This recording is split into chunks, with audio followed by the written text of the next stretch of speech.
Hello बच्चों, let's read the question. Two identical inductance coils each of inductance L joined in series are placed very close to each other such that the winding direction of one is exactly opposite to that of other.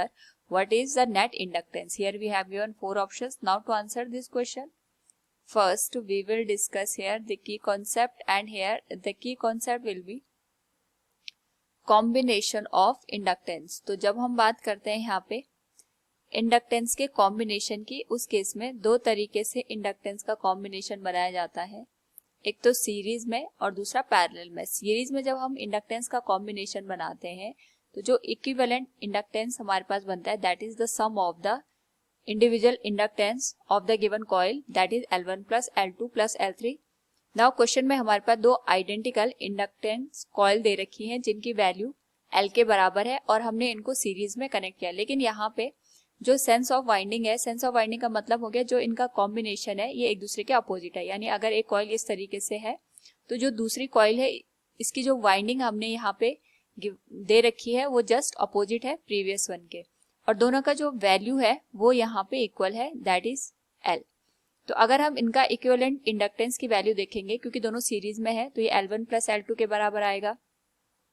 लेकिन हमें एक और बात ध्यान रखनी है कि जब हम इनमें करंट फ्लो कराएंगे उस केस में जो ईएमएफ इंड्यूस होगा in the first case that will be given as L into DI divided by DT के बराबर. और इसी तरीके से जो दूसरी जो कॉइल है हमारे पास उसमें जो ईएमएफ की वैल्यू होगी उसको अगर हम E' से इंडिकेट करें that will also given as L DI divided by DT. But यहाँ पे क्योंकि दोनों का जो सेंस ऑफ वाइंडिंग है एक दूसरे के अपोजिट है तो एक में जो ईएमएफ की वैल्यू होगी यहाँ पे हमारे पास जो दूसरी कॉइल है इसमें जो हमारे पास ईएमएफ इंड्यूस होगा उसमें जो वैल्यू निकल के आएगी वहां पे मैग्नीट्यूड तो हमारे पास सेम होगा क्योंकि L की जो वैल्यू है वो सेम है, जो करंट के चेंज होने का रेट है वो भी सेम है. तो यहाँ पे हमारे पास जो इनका फेज निकल के आएगा वो एक दूसरे के जस्ट अपोजिट होगा. Both EMF will be out of phase with each other.